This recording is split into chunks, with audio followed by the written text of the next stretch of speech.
Hello everyone, welcome to Club Deck Corner here on Club at 22, the Rangers podcast, and to a live Old Firm Debrief, which promises to be rather positive, which is very unlike this podcast. This week, an Old Firm Debrief where Rangers actually win at Parkhead. Raskin channels he's in a Barry Ferguson, and Super Soaker 3000s. I am Scott Carney, and joining me tonight is, first of all, Alistair Pearson. Ali, how are you, mate? I was just saying, Nicky, off camera, my voice is nearly gone over the last few days watching Rangers in Europe and obviously at Parkhead. Well worth it, though. And you forgot to mention, Carney, happy St. Patrick's Day to everyone out there as well. Good way to start it for them. But yes, very, very good few days or 4 days, whatever, as a Rangers fan, which we've not had to say much this season, to be honest, but you need to take it as it comes. You would almost think you were shouting or something yesterday, mate, the way your voices went. You would almost think, yeah. And Nicky, how are you? Good, thank you, mate. Likewise with Ali, it's been an enjoyable 4 days, a somewhat stressful 4 days as well. I know the end results have been great, but I've not quite got to the losing my voice stage yet. But it has been a stressful few days watching Rangers, but listen, 2 brilliant victories, mate, particularly yesterday. So looking forward to chatting about it and breaking it down tonight. Yeah, absolutely. It's been a very nice 24 hours or so, I'm not going to lie, in terms of the social media stuff and everything about it, and the bragging rights have fully fell into the hands of Rangers fans, which has been a long time coming since we've been able to walk away from Parkhead with the bragging rights. So yes, very happy about that. I'm looking forward myself to getting into it. Hello everybody in the chat, thank you for tuning in tonight. I know we moved Club Deck Corner around a little bit, but it's all about availability and things like that, and in terms of getting guys on, so I do apologise for that. But yeah, we were desperate to come on and do a wee discussion about yesterday's game. So yeah, pretty much tonight will be, obviously we're heading into international break now, so tonight will just be basking in the glory of yesterday. Rangers don't have to do it the hard way, don't get me wrong, we do, but we thoroughly deserved our win at Parkhead yesterday, and we'll get into many different things about it. Alex, the first win, as Dujon Sterling would say, at that shithole for 5 years, which is tremendous, honestly, fantastic. We'll get on to some of that later on, but this isn't massive, mate, and we mentioned it on the pod yesterday, and also everybody, just before I forget, the live one that we done yesterday for some reason was cut short. There was, I don't know if there was a problem with the signal or something. It's something we've not done before. I'm going to need to look into that properly, because there was bits missing from it when I kind of watched it back last night when I got home. I was like, that's not quite right. So I do apologise for that. I'm not sure if it was something it was jumping on Wi-Fi and jumping off Wi-Fi. I don't know. I like to pretend I'm technically advanced, but I'm not 100% sure I am. But I'll definitely look into that. So I do apologise for that. There was more. And Ali had a great punchline at the end as well, and it was completely cut off, and he's devastated about it. So, but he said it at the start of the pod, so he's going to guess what it was. But yes, Ali, not a massive one in terms of league standings, but it's massive in every other way. Yeah, it's huge. And I agree, in terms of the league, it doesn't mean anything. We're still 13 points behind them. But in terms of, we've not won at Parkhead in 5 years. The last time we did it was during COVID, when there was no fans. But it's massive for the new manager coming in beginning next season. I think we said it, Kai. You said it, the monkey's off the back in terms of going into Parkhead next season. We have beaten them this season. That's 2 games in a trot we've beaten them. That's 9 goals we've scored against them in the last 3 games. It was massive.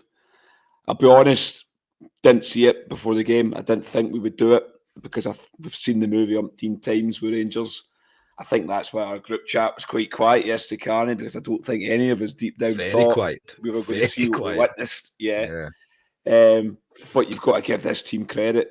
You've got to give the coaching staff in Barry Ferguson, Billy Dodds, Neil McCann, Alan McGregor, who the other side of the city looked at as a bit of a laughing stock coming in. But they've had the last laugh at Parkhead. I thought he set Rangers up very well, Ferguson, the last couple of games. And you look at it, he's got us in the last 8 of Europa League. He's beaten Celtic at Parkhead. It's he can't do any more for me with these group of players, and he's getting a tune out of these players. There's certain players in that team that I think we can build on for next season too. But overall, yesterday, it was a fantastic result for Rangers. Yes, in the grand scale of the league, it means nothing, but it does mean something for us moving forward as a football team, as a club, and it gives us belief going into next season. So, yes, I very much enjoyed yesterday, as you can tell by my voice. Yeah, it was that good that Rangers are making your voice break again at the ripe old age of nearly 40, mate. So it's quite an achievement that by Barry Ferguson. You've got to give him that, at least, that he's making your voice break again. No, it was an enjoyable day. And Nicky, it's a huge win for Rangers. I don't think many of us really, if you were going to put money on it yesterday, you wouldn't have put Rangers to win. I did predict 3-2 on Club Live, but it was more, maybe not tongue-in-cheek. I'll always back Rangers to win. I always do, no matter who we play. I always back Rangers to win. But 3-2 was, I was thinking it was going to be a bit of a rollercoaster ride, and it turned out to be that way. But just probably the similar question as I said to Ali, to yourself, mate. It's not massive in terms of the league, but in terms of the club, in terms of where we are as a club, the domestic form that we've seen this year from the team, and for the fans, mate, and for the travelling fans that were back in that stadium, it's massive. Apart from the league standing, everything else about it is huge for Rangers. Yeah, it's mate. I was not on the show on Friday night or last week actually. So I was a bit torn. I didn't really know what to expect yesterday, to be honest. I think on one hand I was kind of going, will Celtic run over the top of us and kind of evidence what the league positions suggest at the minute? There was another wee element of me. It went, Rodgers, I think, would want to make a mark on Ferguson. I think knowing Rodgers as the arrogant guy that he is, I think he would have been looking down at Barry Ferguson, much the same as you mentioned there, Scott, as a bit of a laughing stock. This is a guy who couldn't really cut it in the Scottish lower divisions. He sees himself as this kind of elite manager. I felt as if maybe he would go out and he would try to put the wrongs of the 3-0 defeat at Ibrox and try to show the difference between him and the likes of Barry Ferguson. But then to Ali's point, right, taking yesterday aside, the last two times we've played them, I think there's strong arguments that we were the better team in both of them. Certainly we were the better team in the 3-0 at Ibrox, right? But even the cup final, I thought for large parts of that, we were the better team. I think, again, you come down to that decision at the end, the kind of penalty decision that we didn't get. These are the fine margins that could win you a cup final. So I was very torn in terms of what to expect yesterday. I did not expect us to be 2-0 up at half-time, to be honest. I maybe thought we'd see a late surge. But, again, the exploits of Thursday night was in the back of my mind as well. Because, you know what I mean, going the distance against Fenerbahce, but let's face it, been under the cosh for a large part of that as well by Jose Mourinho's side, but then the elation of kind of getting through. And I did think at a point, Christ, we're going to fall here, right? When Celtic brought it back to 2 each, I thought they were in the ascendancy, but it's massive. And I think, just to echo Ali's point, is that piece around mentality and around character. I think Barry Ferguson on several occasions now has spoken about character and how he instills that stronger mentality throughout the squad. I think you seen the evidence of that yesterday. I think under potentially previous managers, Celtic go and score a third goal potentially and win that game and take it away from us. But to bounce back, I felt as if when Celtic scored the second goal, Rangers were on the ascent. Rangers seemed to get a bit of energy from somewhere, because you think just before Igamani scored, Dessers has a brilliant chance, and then I think the rebound eventually comes to Barron, where you think we could have scored there and then obviously we go up the park and get the winner, mate. So it's absolutely massive, mate. I think for Ferguson and them, they would have been looking at this 3-month trial going, how do we not get beat off Celtic? How do we close the gap? And how do we go as far as we possibly can in the Europa League? I think that's probably the three things that they'd be looking for. That consistency we've maybe not seen yet, but it's early days.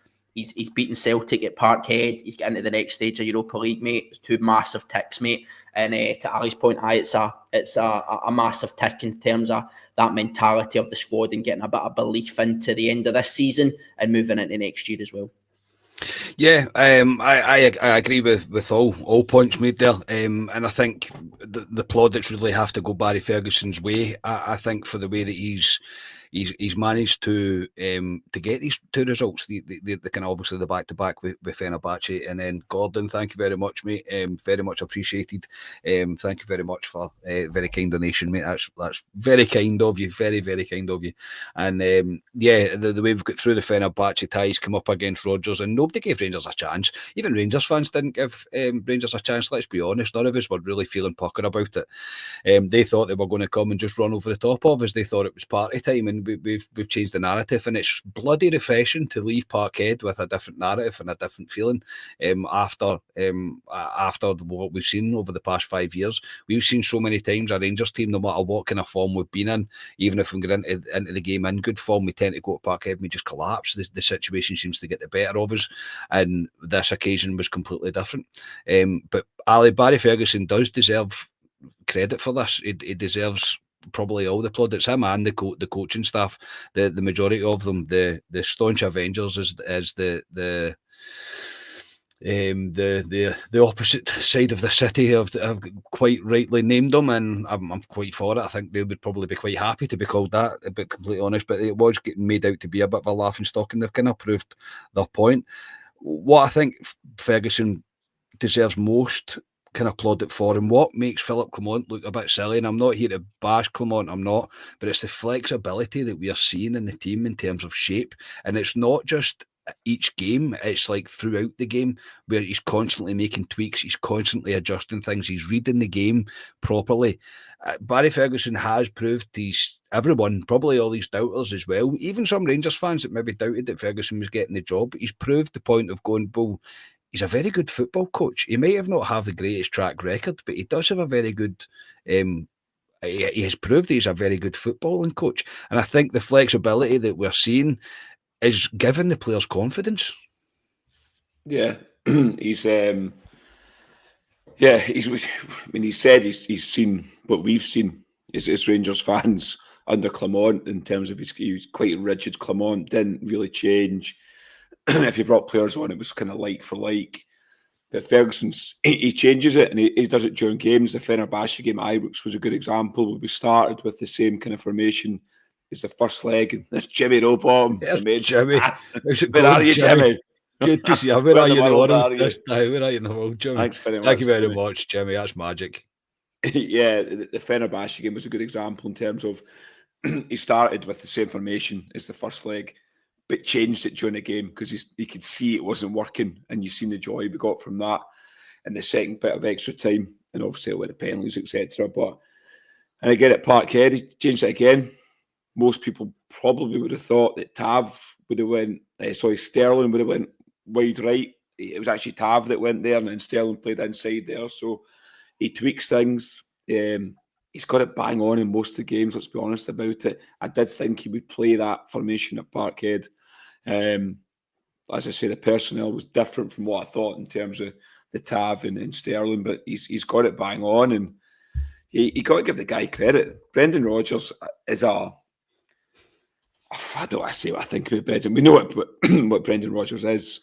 Let's put it politely. He's a classless man. He really is. No, I thought he showed real disrespect to Barry Ferguson and Rangers pre this game. And he did the team talk for me, Brendan Rodgers, in terms of this Rangers team. They've not changed, etc. I would have just shown the players that. I love what my voice. Yeah. And he's done this to my voice as well. That's two games in the trot that's done that. I'm doing my best to try and talk without conking out here. But yeah, you've got to give him extreme credit, Barry Ferguson, because Philip Clement wouldn't have done what he did. Philip Clement's won trophies where he's been as a football manager. But yeah, Barry Ferguson so far so good. I know a lot of folk are saying give him the job for next season, etc. But he's doing what he was asked to do with the board and more, I would say. I don't think they've probably expected what they've got from him.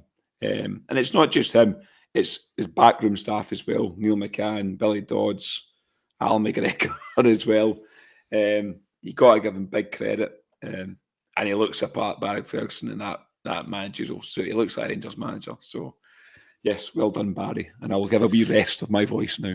Yeah, Nick, he is handling himself quite well, Barry Ferguson. I think the way he's handling the media, I think the way he's handling interviews, the ridiculous amount of interviews that we have to see from managers nowadays and press conferences or whatever, there is far too many.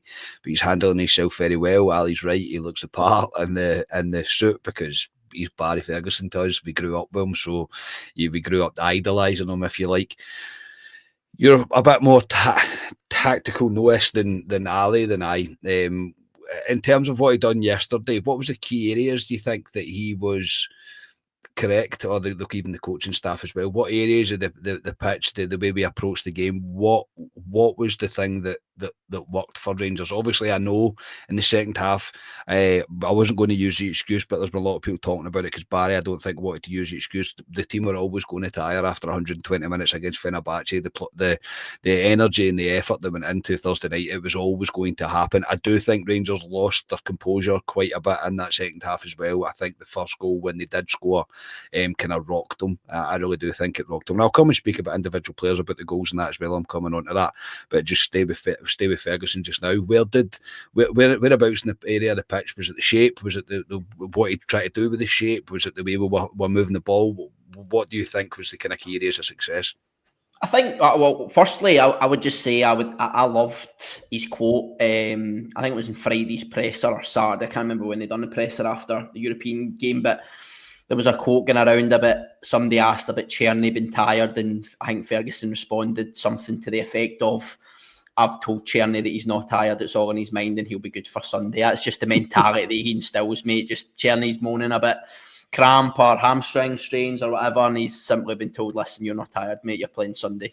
I think one of the things, I'll talk a wee bit about kind of what I see tactically anyway, but I think just one of the things I would maybe touch on, mate, is what we've seen in the 30 years or so that we've watched these games is it's not necessarily the team with the best players and the best form that win these games, right? Because in reality, if that was the case, Celtic would have beat us yesterday, right? I think what we see is an attitude and a team who want it more, in times are victorious in these fixtures. And I think that's what we've seen yesterday. And I think that's what's been quoted about a lot as well, is that Ferguson has done things tactically, but I think Rangers wanted it more yesterday. I think they were aggressive all over the park. I know you'll come on and talk about individual players, but I think we just wanted it more. I think Celtic were a wee bit shocked in that certainly that first half.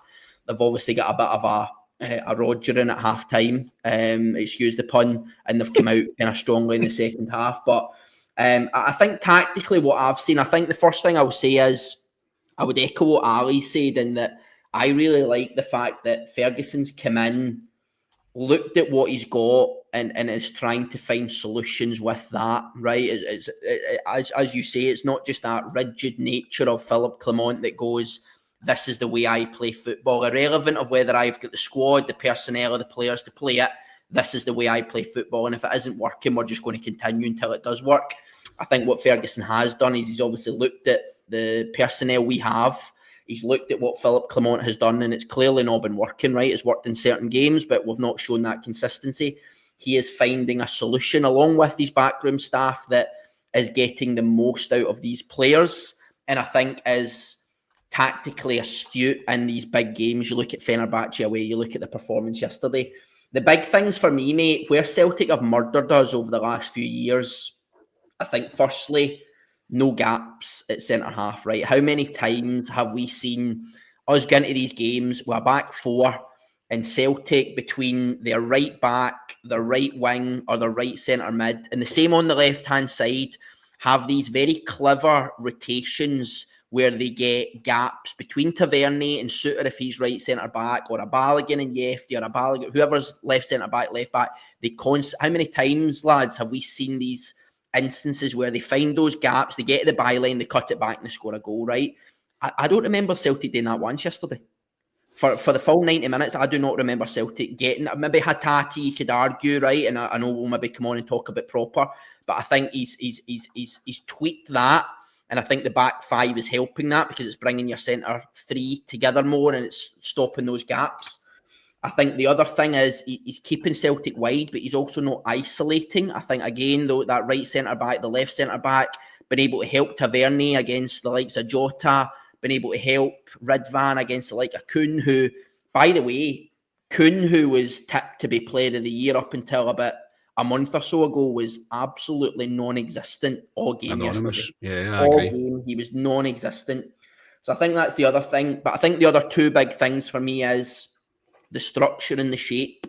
I think Rangers at the minute, we are not seeing these massive gaps where Celtic, again, how many times have we seen Celtic turn over possession and they have 40 yards of space to run into? Callum McGregor will carry balls 30 and 40 yards. That space between our defence, our midfield, our attack, I think the structure is far more sound. It's more like what we've seen under Gerrard.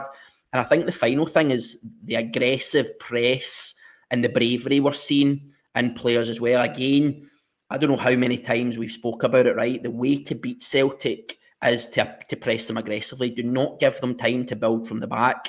How many times, again, over the years have we seen Carter Vickers get the ball and be in acres of space to pick a ball into Callum McGregor, who's in acres of space, who can build, and all of a sudden you have them outnumbering us out wide.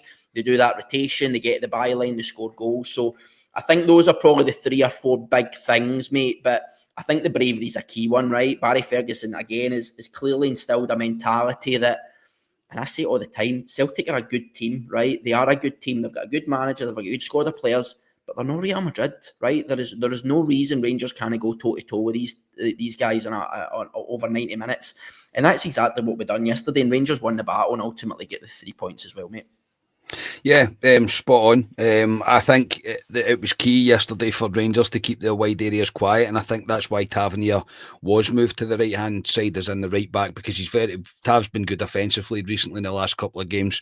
He's kind of responded to Barry Ferguson taking over. He's kind of stepped forward. I think you can see Tavernier's much more vocal as well. Whether that's been drilled into him by Ferguson or not, I'm not sure, but it's just a coincidence. But I think you can see he's more vocal. I noticed that against Fenerbahce on Thursday night. But it was to keep them quiet, with Sterling being the backup on the right hand side, with Balogun being the backup to Ridvan, obviously Suter staying in the middle. I thought it kept their wide players very quiet. I mean, they acted like Kuhn. They've been saying Kuhn and he's had a great season. I'm not going to disrespect his stats. He has had a great season, but he was very quiet for a game that you wouldn't expect him to be. Same as Jota. I mean, they made a big deal about bringing him back. He was non-existent. I thought he was shockingly bad for Celtic yesterday, but it's because of the way that we were controlling the shape, we were controlling the press. We weren't just pressing for pressing's sake. We were triggering presses. We were doing it in areas that went right. If he goes, then we all go, and then even on the other areas of the pitch, right, if he goes, then we all go.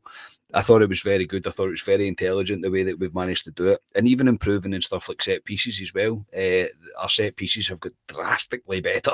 I know that wouldn't have been hard considering we can't hit a corner, but we have got better at it. There's no doubt. We scored from a corner on Sunday, and it was a fantastic first goal. It really was superb. Ali, Nicky touched on it a little bit there, and I think it's very relevant. I think it's very clear. The mentality shift, the attitude shift, maybe more attitude and more mentality, probably more attitude, that I think has completely changed. We've seen the attitude of the players towards the end of Philip Clement's time. It was disgusting. It really was, the way they were approaching football games. With Barry Ferguson, he has installed this.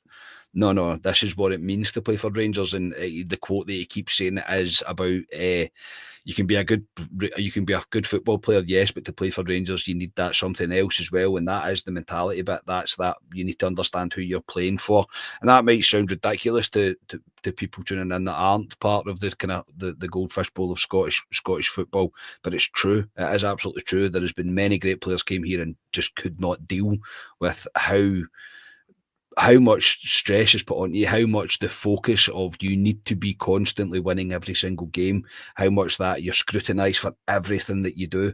It's the way it is, and it's never going to change. They have to learn to live with that. But I think that's the biggest improvement that I've seen, is the attitude in these players. Nicky's spot on. We wanted that more than them yesterday, and it was clear to see. Yeah, as Rangers fans, you ask for the bare minimum to give 100% in the football park. And I think they have these players recently.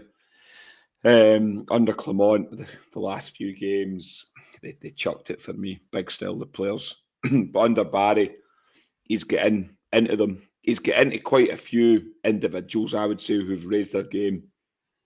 Raskin's a guy who I thought under the last few games of Clement had fallen away again. But under Barry Ferguson, I think he's got an arm round him. Your pal Diamandi as well, Carney. These guys have raised the bar great for me. He's been. in the last few weeks. I say it all the time, mate. Happy to eat humble pie all the time. Genuinely happy to eat him. But he's been terrific. He was terrific for probably the 50 minutes that he had in him yesterday. Diamandi was great.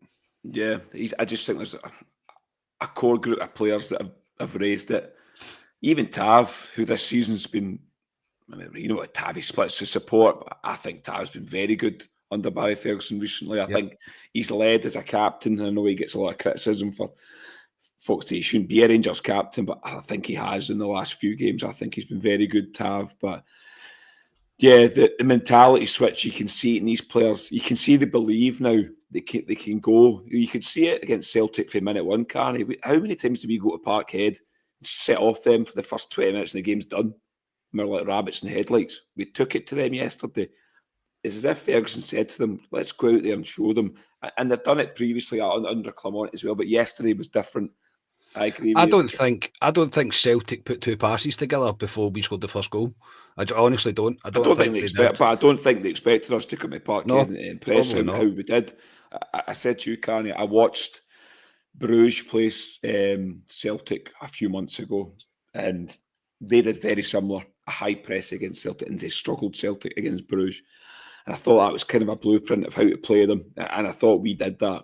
And we pressed at the right times. Even Yilmaz at times, you seen us coming up doing the high press too. We were getting joy and they were kicking the ball out the park and stuff. And it was upsetting their rhythm, the way they wanted to play. And it's all come from how Ferguson set them up. But the mentality is a big thing with them. It's a huge thing. And hopefully now they can, although the league's gone this season, but the Europa League's there for us to play for. I know it's a big ask, but you'll be dribbling into the players. Look what you've done the last few games. You've got a massive chance again. Bilbao's a very good team, but a big chance to go into potentially the semi-finals of Europa League. So it's there for these players. And I just think he's got an arm around a few of them, like I say, and they're performing to levels I didn't think some of them could. Raskin's a very good example.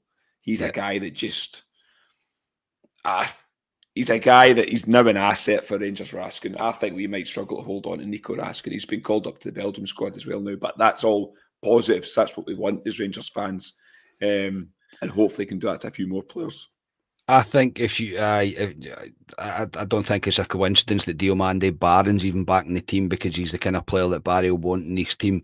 But Raskin as well, coming on leaps and bounds with Barry Ferguson being the manager. I mean, if you can't learn how to be a Rangers midfielder from one of the best that I've ever seen in my lifetime, for sure, playing in the middle park for Rangers, then you're really going to have no chance of surviving at the club. And I don't think it's a coincidence. I think Raskin's been absolutely tremendous. Nicky, Raskin was the guy I was going to come on and talk to as well, so it was a very good segue, Alistair. Well done. It's almost as if we planned that there, and we didn't, by the way. We don't we don't do that. We couldn't plan a day out, never mind plan a podcast. But Raskin was, so good yesterday. So good. After I watched the game back last night when I came in, and he was great. He was snapping into tackles. There was a few times we get stretched in the middle of the park. It's always going to happen in these kind of games when they beat the press. It's always going to happen, and that's really it. But Barron was there behind him, even for the header is tremendous. Pretty much the smallest guy in the park, probably apart from Ridvan. He gets on that header. It's a tremendous header. It honestly is. It's an absolutely brilliant header to put us ahead. The run that he makes for the second goal, the pass from James Tavernier, the flick of the head, it's not an easy thing to do. Diomande with a fantastic touch and composure to bring it down and slot it away.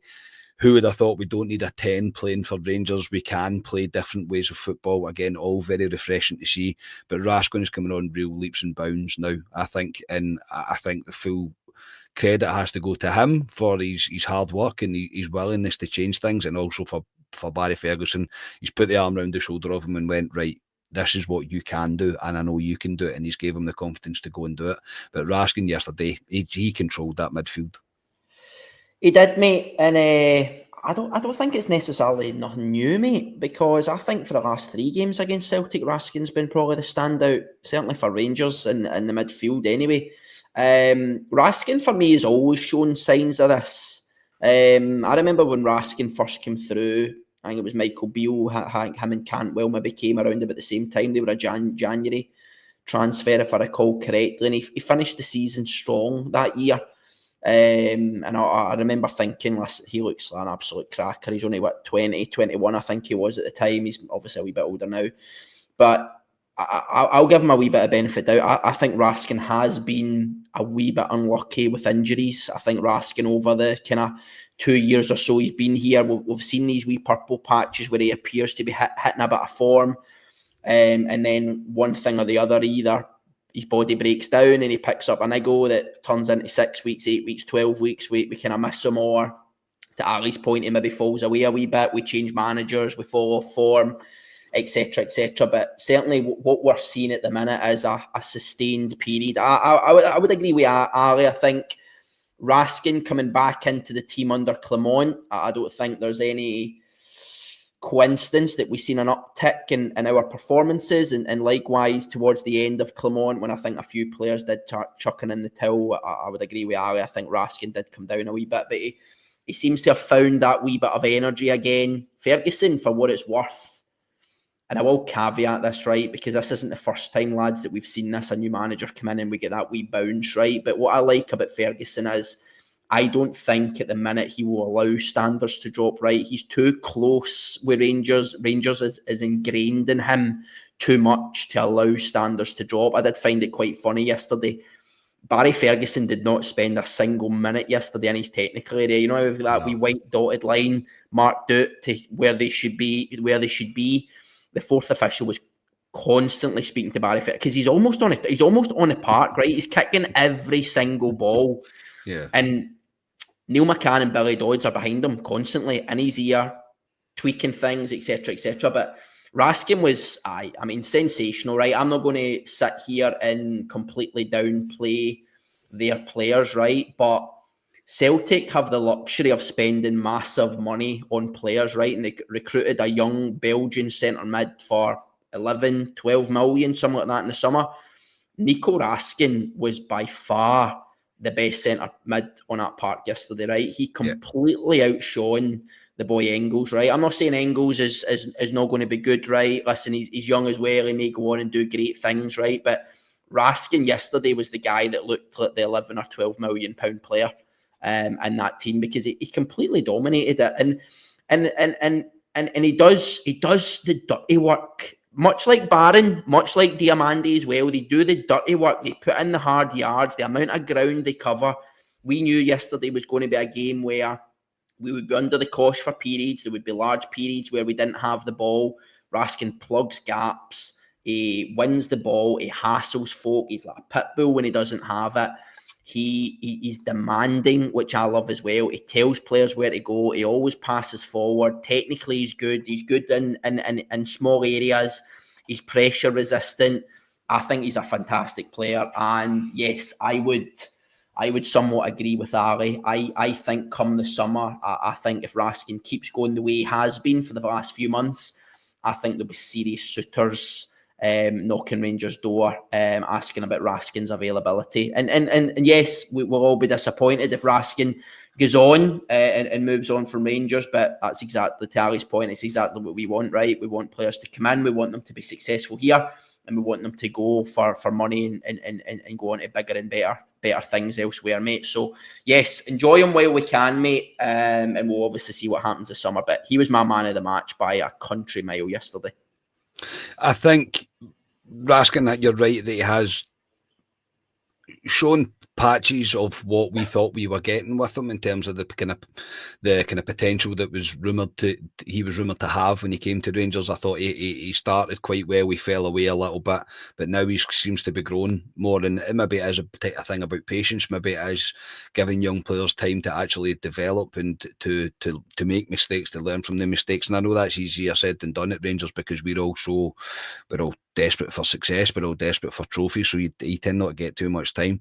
But I think full credit goes to him for just how much he's coming on in games and the way he's been able to command games, and he's competing with guys at all levels now, even in Europe as well. He's competing and showing what he's all about. So yeah, I'm the same. I'm excited to see more of him. And look, if it does come, it will come with, if he continues on that form, that he will move on. But unfortunately, that's the club that we are.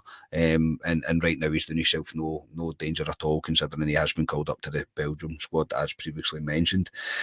Ali, we'll move on to the Cherny Super Soccer 3000, the Diomande celebration, the shithousery really that Rangers displayed, and the clear sheer respect that we wanted to show them yesterday, and the way that we managed things. I, for one, think it's hilarious. I think it's brilliant. I think it is long overdue. I think whether we would admit it or not, we've shown them far too much respect in recent seasons about when we go to their home turf. We shouldn't be showing any sort of forms of respect to them. We should be going there with real disdain and real real hunger to beat them, and I think that was in abundance yesterday. But yes, Cherny's 3000 Super Soccer 3000 moment is tremendous. Honestly, absolutely great. I mean, it's great. Will there be repercussions for him? Probably, yes. But then even Dujon coming out and putting that post out as well. This is what we've missed. We've missed players with the real heart to want to play for our team and the real heart to want to run through brick walls for our team. And look, it's hammered into Celtic to hate us. It's hammered into their players to absolutely hate us. And we haven't done that enough in recent times. And Barry Ferguson, he's pretty much perfect guy for the job to hammer that home. But the shithousery yesterday, mate, I welcome every bit of it. That was top tier. They've done it to us for years. Let's not forget that. They'll forget it. They're always the bloody victims. I've seen they've released a statement already about Cherny and his Super Soccer upsetting them. If it's what you want to see, Carney, we should be doing that. We should be going to their midden and noising them right up. And yesterday was brilliant. The Diamande celebration. I want to know who's told Diamande to do it. There's no chance Diamande's done that off his own back. Somebody's told him, which is outstanding. Because you remember Ryan Kent did it all the years ago. It really upset them. Oh, they had a meltdown. Oh, that ruined them. That absolutely ruined them when he done that. Was it not from like a rapper or something that Ryan Kent something like that. Something like that. But you know they get offended at bloody everything. Yeah. But for Diamande to do that, brilliant. And then the Cherny thing. I mean, God knows how many times I've watched that and the stuff on Twitter today with Cherny and fire hoses and all sorts. I mean, it's brilliant. Ali McCoy's going on about it in TalkSport today. There's about a 5-minute segment in that as well. Listen to it. Brilliant. That's what we should be doing. As I say, they've done it for years to us, and we've just sat there and let them do it. To be honest, as a football club, we should be doing this. But no, it was brilliant. Yes, it was a kind of perfect day yesterday, Carney. I know the way the game went, as a football fan watching it, it was hearts and mouths at points, the way the game was going, but the shithousery, I like that. And that's, we've grown up with that with Rangers, Carney, 9 in a row. Remember when they did the huddle at Parkhead, going off the park and all that? I mean, stuff like that. Brilliant, top tier. But yesterday, yes, more of that, please. Yeah, Nicky, I was all for it. It's another one of those things that just added to the day, that you could see how much the players wanted it. And yes, emotions may have got a better of a few of them, Cherny in particular. But I mean, it is excellent. It is excellent. Obviously, they're affronted and they want the EU involved. They want everybody involved to open some sort of investigation into the mysterious liquid that was inside the bottle, as they'll say, calling it all sorts of salt and whatever else. He got carried away with himself, but I'm here for it. It was amazing. I mean, before I go on, can I just point out how hilarious it is that Dujon Sterling with his post wrote the word shithole but done the asterisks over hole and left the shit in. Like, what the hell? Brilliant. But, I mean, the Cherny video, I mean, I says to you today, I honestly, by now, I reckon I've watched it 100 times, and I'm not even joking. I just watch it on repeat because I just think it is honestly hilarious. And I agree with Ali. I think I love that stuff. I think there's not enough of it, certainly from our side. If I think about the Old Firm, right, Old Firm's the best derby in the world, right? I know there's massive arguments about some South American derbies and maybe Milan and stuff like that, but as far as I'm concerned, the Old Firm, it's maybe because it's the one I'm closest to, but the Old Firm's the best derby in the world, right? This is the stuff that should be happening. To Ali's point, right, yes, for years we've seen shit from them with corner flags and tying scarves around posts, and I remember that Tit Lustig kicking about with a Polish hat at one point as well, right? Completely rubbing their noses in it, right? And they loved it. And they're just raging because the tables have turned a wee bit and we're now rubbing their noses in it. As you say, the Diamandi celebration with the gun. I seen a video just before we come on there. It was at the Igaman celebration at the end. Raskin's walking up the touchline with more gun kind of celebrations and gestures. And then obviously the Cherny. I find it hilarious, right? I think the way some people are going on, right, about I've seen a few belters, by the way. I've seen a few of it that could have been acid in it, right? Who's drinking acid on the bench, right? Or there could have been traces of nuts in it, and somebody could have been right. It's just absolutely ridiculous stuff. But I'm all for it, mate. I love it. And do you know what? See if Celtic rock up at Ibrox next month and they beat us and they want to scoosh water at a fan, fair play, right? Because that's just the way this derby should be, mate.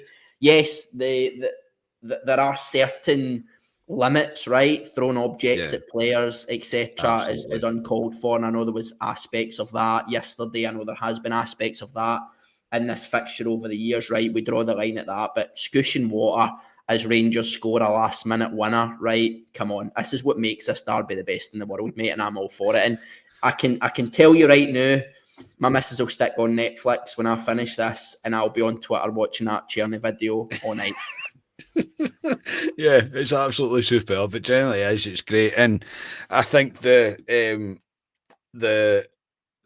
overreaction to it, you're always going to get that. I don't think there's never anything other than an overreaction that you're going to get. But again, it's just one of those things that I think it played into our hands, and another thing that the way that they were feeling about things, how confident they were, how cocky they were, and for us to go there and not only to beat them, but to completely upset them and rock the apple cart for them, it's great. In the grand scale of things, as I say, domestically it doesn't mean anything, but for us, it was a great day, and everything about it was just perfect, absolutely perfect. We have been too nice to them for far too many years, so it was very welcomed. Yeah, look, there'll be repercussions and all that, but it's been a long time. It's been a long time since we've been able to have a right good laugh at it. So I enjoyed it. I absolutely enjoyed it. And if he brings out a Rangers Super Soakers, he'll be an absolute millionaire in no time. We'll finish up with Igaman and the wonder goal, the absolute peach of a strike to win the game, Alistair. Obviously, Rangers did do things a bit the hard way. Celtic were always going to come back into it, but we managed to, again, the mentality of the team, not give up, to keep on going. Jack Butland gets himself an assist. Igaman just continues to run forward, even though knows he's going to get tackled, and he still says to himself, well, I'm going to just keep on going. He gets a wee look of the bounce, the way it comes off a player and sits up perfectly for him. But the finish is top drawer. I mean, absolutely tremendous. If that net wasn't there, that ball would still be travelling. That's how hard he's hit it. I love how Schmeichel had the audacity to dive for it as if he was going to get anywhere near it. There was not a chance he was going to anywhere near it, but I'm delighted for Igaman. I really am. I think we need to be patient with him. I do think there's a player in there. I absolutely do. He's not scored in 13 games, I think it was, or something like that. I might be wrong. Since he's last scored a goal, but that's an absolute piece. That's where they are winning any game. That was a fantastic goal by Igaman. And I missed it, by the way. I was in the toilet. I missed it. Oh, I couldn't believe it when you're in that toilet car. Just went in. No, that is a nightmare. oh, mate. No. Honestly, I could hear the buzz at the pub getting louder. I went, no, don't you dare. I'm not going to describe. I'm mid toilet, and I was like, You have what? to And nip then it and just go, right? the pub erupted, mate, and I was like, I just missed it. Yeah, no, it was a shocker. But I know that the goal, it sat lovely for him. I mean, I've watched it umpteen times today, like the rest of us, but it just sat lovely for him. And felt, again, man, you've seen him strike balls for Rangers. You can strike a ball clean for Rangers, and he struck this one lovely right in the top bin. It was past Michael before he even dived, to be honest. And it was a worthy goal to win the game. And I'll be honest, I didn't see it coming. The 2-each, I thought. Hence why I went to the toilet, by the way. That's why you went to the toilet, I because we're probably not going to win this, so I was going to the toilet. I think we all thought as Rangers fans they'll probably score again, because that's how it usually goes. But as Nicky said earlier on, you've got to give Rangers credit. They nearly scored just before it with the Dessers and the Barron chance as well. But what a goal for that boy. We have to be patient with him. I think he's been good this season. He's been in and out the team. He had a really good purple patch, if you want to say, earlier on the season when he kind of carried the Rangers team. Fell away, but to score at Parkhead, you'll remember that for ages. He's on that list of players that have scored at Parkhead against Celtic, and he's on there now. You'll always remember that further down the line. But yeah, I just hope he can kick on from there again, man. Next season's a big season for him. Yeah, because I'd imagine we'll bring in another striker in the summer, but it's a big season for Igaman next season. And he's a special player, Igaman. I think he will come good. He's raw at times, but he's never really played top flight football, to be honest. It's the first time he's played it, so at a serious level, At a serious level, yeah. So no, I'm confident with what I've seen of the guy. He's got something about him. He's got a bit of magic about him. To do that Parkhead, I liked how he just ushered the Rangers players away to say, no, let me have this wee moment there. Brilliant in front of the Rangers support as well. But no, fantastic, and a worthy goal to win the game. Nicky, there isn't a Rangers fan alive, I don't think, that wouldn't have gave everything they had in their pocket at that time to be in that stadium as that ball smashed the back of that net. What a moment that must have been for the travelling support, and they thoroughly enjoyed their day and deserved that. Also, as well, you've got to remember, we were only in that stadium because Celtic wanted to rub our nose in it. That's the only reason Rangers were there. Don't let them tell you otherwise about safety concern nonsense, absolute drivel that they came out with. That is, we were there because they were so far ahead, and again, we spoiled that. And the players will know that. They're not daft. They know exactly that. But again, man, mate, we need to be patient with them, but that's a spectacular finish.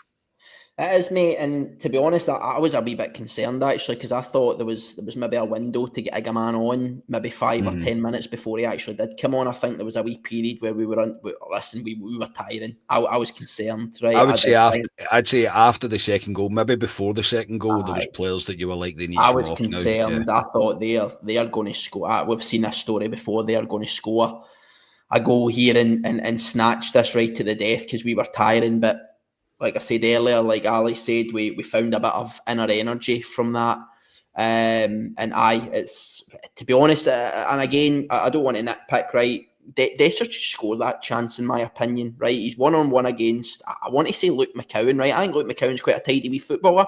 Dessers a big, powerful centre forward, right? Knock the ball past him and smash it, right? What is he doing? Just hitting it straight at me almost. I don't know what he was doing, right? The one time in his life, he doesn't take 2 or 3 touches because he just snatches at it. So, unbelievable goal. Wee bit fortunate in that Carter Vickers doesn't miss many headers. I don't know what happened there. You then see the slip of, I think it was Alistair Johnson as the ball comes through to Igaman. But I did think he's turned into traffic a wee bit here. His chances maybe going to go, but as you say, we get that tiny wee bit of luck, mate, that it sits up proper, and Schmeichel had absolutely no chance. For what it's worth, Schmeichel I thought was really, really poor yesterday. I did find it quite funny, two of the still images of him for Raskin and Diamandi's goal, where he's doing a stance as if it's going past the post. Everybody just leave it as both balls nestle into the side netting of his goal, mate. So I thought he was quite poor, but even on form, he was getting absolutely nowhere near that. And I do agree. I think Igaman has a massive ceiling. I don't think he'll be at Rangers for much longer than maybe another year. I think if we get another full year out of him, I suspect he'll be away, mate. But I quite like, again, I don't know when it was, but I think Ferguson had made a few comments about Igaman that, to be honest, actually resonated with me a lot. I think Ferguson spoke a bit about his rawness, his maybe immaturity, and I don't mean that in a kind of bad way, but how young he is. There's wee aspects of his game that he maybe needs to work on, and I don't know if you guys are the same, but I did notice that a wee bit. I think, to Ali's point, he went through this purple patch where everything he touched turned to gold, but then there was a wee period where I thought his decision making was off. I thought he was holding on to the ball too long. I think there was a few instances where he was maybe losing the ball and he wasn't showing the right kind of motivation to try and win it back, etc. So I wonder if Ferguson, the guys, have maybe picked up on that. They've taken him out of the limelight. Fortunately, Big Dessers has hit a bit of form, and hopefully they'll work on that, because I think if you can tidy up those aspects of his game, right, the guy has absolutely everything in his locker, right? His hold-up play, his touch, his passing, his way to pass, his vision. He's got a goal in him, which is the hardest thing for a striker. So I think he'll be a massive asset to us. And as I say, it looks as though maybe Ferguson and his team have found those wee things that they can work on, and hopefully we see a better Igaman off the back of it as we finish out this season, and as Ali says, into next year as well, mate. But no, absolutely delighted for him, and what a moment. He'll remember that for the rest of his life. The rest of his life, mate, he'll remember that. There's absolutely no doubt about it. Worthy of winning any game of football, an absolute peach of a strike, and you could hear the sinking hearts of the green and white. It was bloody tremendous. Absolutely great. So, yeah. Look, we'll finish up with... I'm not going to ask the question, should Barry Ferguson stay on as Rangers manager? But Ali, should Barry Ferguson be considered to be staying on as Rangers manager? We quite often, as Rangers fans, when we talk about what we look for in a Rangers manager, we want a guy that understands Rangers. We want a guy that understands the history of Rangers. We understand the guy that want a manager that understands the traditions, the whole aspect of the club, the way you're meant to act as a Rangers player, as a Rangers manager. Name a box that he doesn't tick right now. And I'm not saying it should be him before MD says anything. I'm not, but everything that he's doing, I know in the press are constantly trying to get it out of him. What are you thinking past the end of May, Ferguson? But I mean, apart from the blip against Motherwell, everything else he's doing is working. We're in the last 8 of the Europa League. If we get through that, say we go on and we beat Celtic again, not saying we're going to, but say we go on and we beat Celtic again, he will beat Celtic twice, which is in one season, which is more than many managers that have been before him. I mean, I just think sometimes we are looking for the perfect recipe when something might be right under our nose. Oh, it's difficult, because I would assume he was told when he was given the job, you've got it for 3-4 months, steady the ship, try and do what he's done, but he won't be getting a job in the summer. That's what I would think's been told to him. But would they outright say that to him? Would they really? I don't know. I mean, the potential owners who would have been there in the background, they'll have a big say in it. They've been in the crowd the last couple of games. They've seen it with their own eyes. In terms of Barry Ferguson, he does, I agree, Carney, he ticks all the boxes, what you look for as a Rangers manager. He looks like a Rangers manager, talks like a Rangers manager. A lot of similarities to Steven Gerrard. Bit of an aura about him in terms of, I think he's got the respect of the dressing room. It's a difficult one, Carney, because yes, he might go at the end of the season, beat Celtic again, win the majority of games in the league, maybe gets to semi-finals of Europa League or something. I don't know, but I don't know. I just see the new owners in the summer coming in, going a different direction. I think they've probably got a guy lined up they want to bring in. But I would like to see Barry Ferguson potentially as part of that next season. But it's difficult. It's really difficult. I mean, I would love Barry Ferguson to be Rangers manager next season and win us the title next season. It'd be brilliant. It'd be a fantastic story. But I just don't see it with the new owners, if I'm being blatantly honest, Carney. But if you want to romanticise about it as a Rangers fan, that's what you would want. But I can't see it. But that's, Nicky, you get where I'm coming from. I'm not saying that Barry Ferguson should be or will be the next Rangers manager. I'm not saying that, but he has every single trait that we look for, apart from the experience, as Curry just mentioned there. Maybe the only thing was experience. Track record's not great, no, but this is literally his dream job. And if he played under the greatest manager of Rangers ever, in my personal opinion, and Walter Smith, he'll have learned a lot. He's grown up now. He's a much more sensible man than he was boy. I think he's probably fair to say. And I just think sometimes you maybe, I don't know, because as I say, it's playing with my head as well, and I can get where I was coming from. So I'll just leave it to you, your closing remark on the potential future of Barry Ferguson. To answer your actual question, should he be considered? Yes, I think he should. I don't see why he wouldn't be considered. I think I said a few weeks ago in this pod, I think Rangers need to, as a club, work in a certain structure over the next few months. I think they need to do the background stuff with the takeover. I think they need a sporting director, and then I think they need to appoint a manager. So I think any chat of appointing him now is premature. But to Ali's point, the 49ers who are going to come in may have a short list of individuals. The new sporting director, who you would hope will be appointed before a new manager is appointed, may come in with a list of individuals that he likes across Europe, Britain, the world, wherever. But absolutely, Barry Ferguson, I think, should be considered. He's on trial just now for the next 3 months. And to your point, Scott, he's got us into the last 8 of the Europa League. He's navigated one fixture, the hardest fixture, realistically, against Celtic at Parkhead, and he's won it.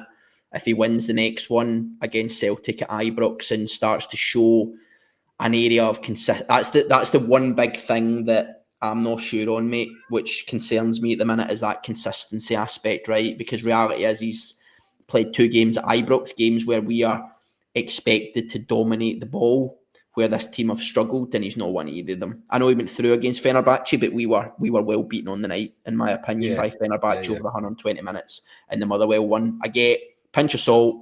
Ferguson had 5 or 6 days with players, right? So I think, yes, he needs to beat Celtic again at Ibrox. I think he needs to show a massive element of consistency. And even at that, I'm still not convinced it's enough to give him the job, because as fans and anybody in our boardroom with a brain cell will look at what happened when Michael Beale came in, what happened when Giovanni Bronkhorst came in, what happened when Phil Clement came in, right? We went on 15, 16, 17, 18 game runs where we won 90% of them, and then it went to shit. So is Barry Ferguson going to do that this season? We're going to get through a summer window, and by October next year, we'll all be going, we're 6, 7, 8 points behind Celtic again. What do we do? So I think that's the biggest concern for me, mate, that he would need to show a lot of evidence on to be considered. But to answer your question in a long way about doing so, he absolutely should be considered, I think, if he ticks the boxes in terms of performance. But you're right, in terms of personnel, he ticks all the things that we want in a Rangers manager. Track record being probably the one anomaly at the minute, mate. Yeah, I think it'll be a conversation we have at a later date. Obviously, if league results continue to improve, I think it's something that will crop up from over and over again. I think it will be batted at him as well the whole time that he's here, and especially, as I say, if things begin to improve. Sorry, just to jump in, Scott, because I know there's a lot of comments and that about it. Yeah. I don't think Barry would accept not being the main man. My opinion. I've seen that as well. So if we got a guy in and we said to, because I would love Barry to be part of it.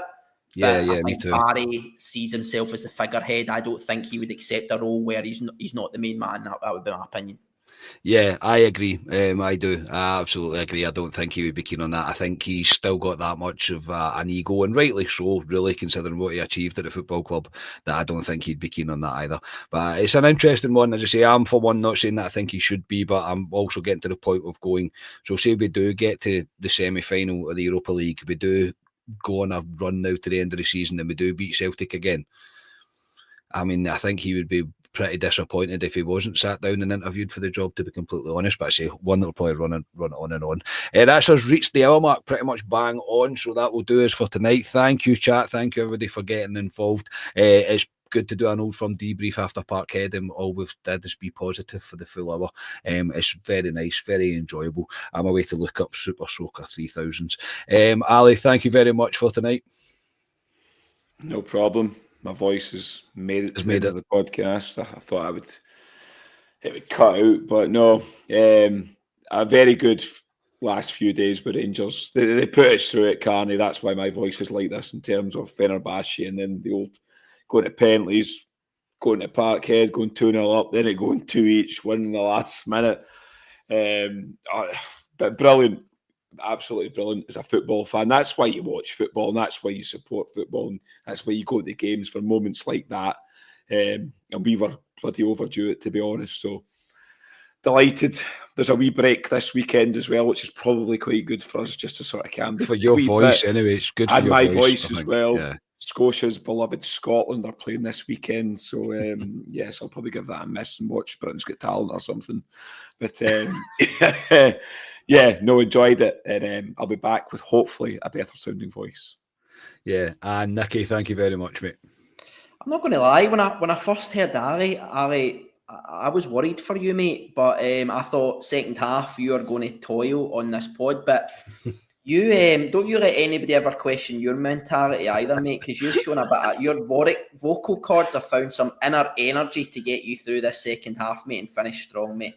Much like the Rangers team yesterday. But no, listen, good to be on, mate. As you say, good to come on and talk a bit positive after Parkhead, which isn't something we've been able to do much over the last few years, mate. So yeah, happy to be on, mate. Good to catch up with you both as well. Yeah, good to have you on, mate. Again, thank you everybody in the chat. Please do like the video, subscribe to the channel, all the usual stuff. We are getting edging ever closer to 7,000. We're not far away from it at all. Obviously, we're in international break, but Wednesday night, 99% sure we'll be back with Club Extra. I think Stevie from Folage is coming on for a chat because it's been a while since we've had him on.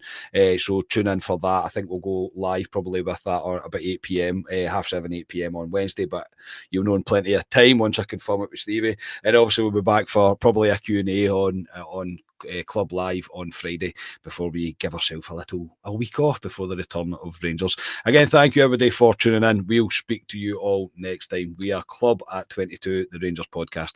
Cheers everybody.